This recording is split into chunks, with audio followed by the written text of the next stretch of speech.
আসসালামু আলাইকুম। এখন আপনাদেরকে দেখাবো কিভাবে কাস্টমারের মোবাইলে আমাদের কিস্তির সফটওয়্যারটি ইনস্টল করার জন্য দোকানদারের মোবাইলে যে অ্যাপ থাকে সেই অ্যাপে সেট আপ করতে হয়।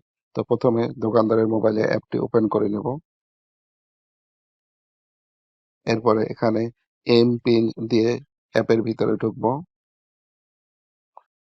নতুন কাস্টমারকে অ্যাড করার জন্য উপরে যে বাম পাশে অ্যাড কাস্টমার অপশন আছে এখানে টাচ করে দেব। এরপরে এখানে কাস্টমারের সকল তথ্য দেব। আমি ধরে নিলাম কাস্টমারের নাম রিয়াজ। এরপরে কাস্টমারের ইমেইল অ্যাড্রেসটি দিয়ে দেবেন। এরপরে ইমেইল অ্যাড্রেস, যদি কাস্টমারের ইমেইল অ্যাড্রেস থাকে সেক্ষেত্রে কাস্টমারের ইমেইল অ্যাড্রেস দিয়ে দিবেন। আর যদি না থাকে সেক্ষেত্রে র্যান্ডম একটি ইমেইল অ্যাড্রেস বানিয়ে দিলে হয়ে যাবে। বেশিরভাগ ক্ষেত্রে নতুন কাস্টমারদের ইমেইল অ্যাড্রেস থাকবে না। আমি ধরে নিলাম এই কাস্টমারের ক্ষেত্রে নতুন ইমেইল অ্যাড্রেস নেই বা পুরাতন ইমেইল অ্যাড্রেস নেই। সেক্ষেত্রে আমি রিয়াজ মানে কাস্টমার নামের সাথে মিল রেখে একটা ইমেইল অ্যাড্রেস বানিয়ে দিলাম। এই ইমেইল অ্যাড্রেসটি যে থাকতেই হবে বা কাস্টমারের মোবাইল লগ ইন করতে হবে এমনটা নয়। এটা শুধু তথ্য রাখার জন্য।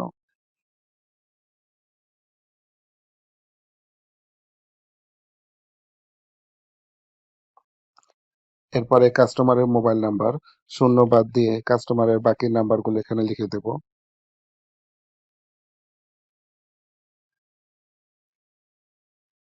এরপরে গ্যারান্টর নেম মানে জামিনদারের নাম। এখানে জামিনদারের নাম লিখে দেব। এরপরে জামিনদারের মোবাইল নাম্বার।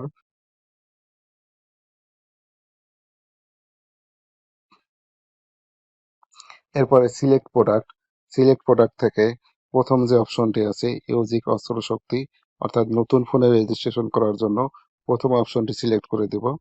এরপরে সিলেক্ট কি টাইপ থেকে রেগুলার যেটা সিলেক্ট আছে এটা এভাবেই থাকবে। ডিভাইস টাইপ আমরা সাধারণত ফোনেই ইউজ করব, তো স্বাভাবিকভাবে বাই ডিফল্ট হিসাবে ফোনেই সিলেক্ট করা আছে। আপনি যদি ট্যাবে ইনস্টল করেন সেক্ষেত্রে ট্যাব সিলেক্ট করে দিতে পারেন।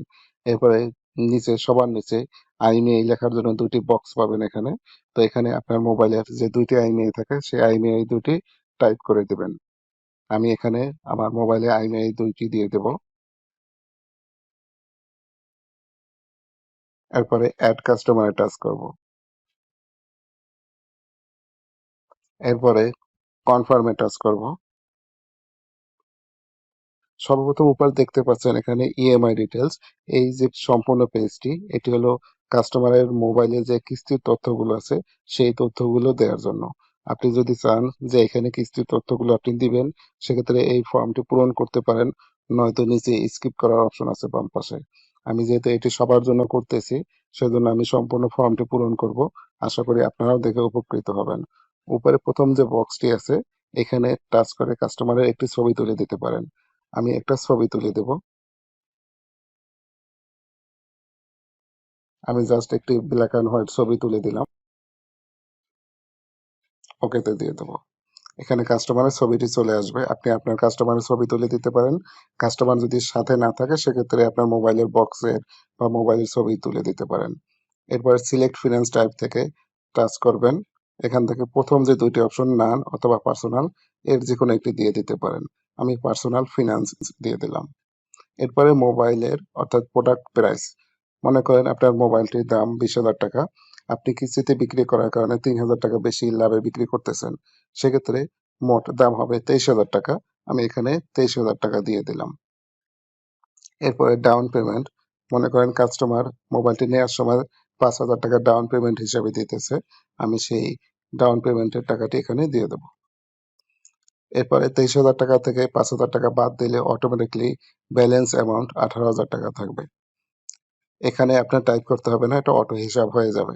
এরপরে ইএমআই পেমেন্ট ডিউরেশন, অর্থাৎ কত সময়ে কাস্টমার এই কিস্তির টাকাটা পরিশোধ করবে। মান্থলি, 15 দিনে, উইকলি, কত দিনে। স্বাভাবিকভাবে বাংলাদেশে মান্থলিটাই ব্যবহার হয়, আমি মান্থলিটাই দেখিয়ে দিলাম। তো মনে করলাম এই ফোনটা 4 মাসে কিস্তিতে দিবে, তো নাম্বার অফ মান্থে এখানে 4 লিখে দেব। ইন্টারেস্ট রেটে আমি 0 করে দেব। বাকি যে হিসাব এটা অটো হয়ে যাবে। শুধু সিটিতে এখানে আপনার শহরের নাম লিখে দিবেন। আমি শহরের নাম লিখে দিলাম। এরপরে যে ডেট দেখতে পাবেন এই ডেটটি হলো পরবর্তী মাসে কাস্টমার কখন কিস্তি দিবে। আমি ধরে নিলাম এই কাস্টমার সে পরবর্তী মাসে 18 তারিখে। তো আমি 18 তারিখ এখানে দিয়ে ক্যালেন্ডারে যে 18 আছে সেখানে একবার টাচ করে দেব।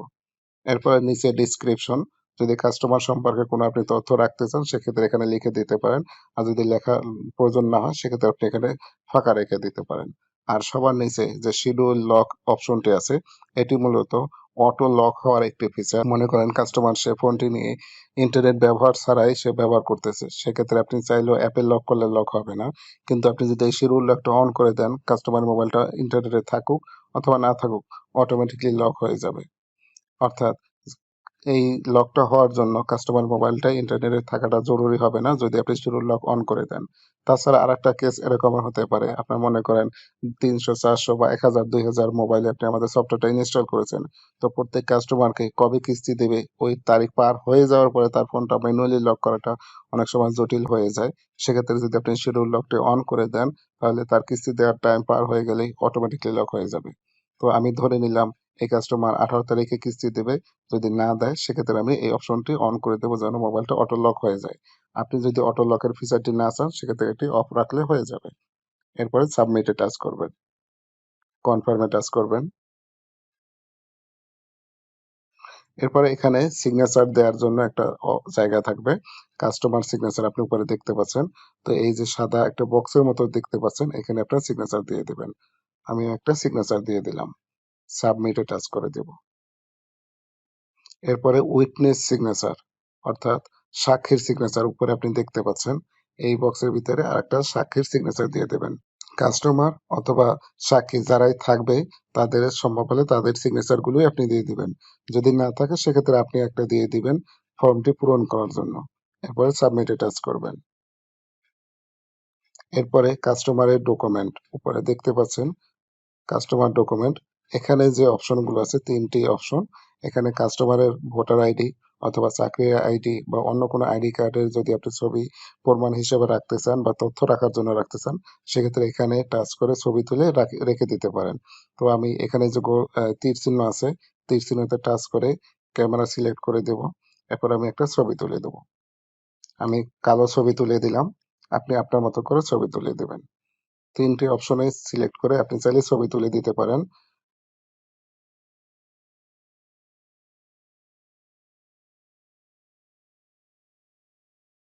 আমি এরপরে সাবমিটে টাচ করে দেব।